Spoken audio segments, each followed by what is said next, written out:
TDP అభ్యర్థి బుచ్చయ్య చౌదరి మహిళలతో దురుసుగా ప్రవర్తించారు.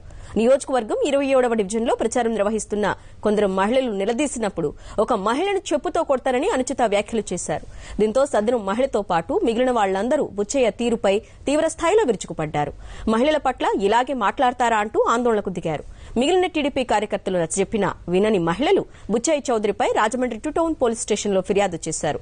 ఓటమి భయంతోనే బుచ్చయ్య ఇలా దిగజారి మాట్లాడుతున్నారని పలువురు వ్యాఖ్యానిస్తున్నారు.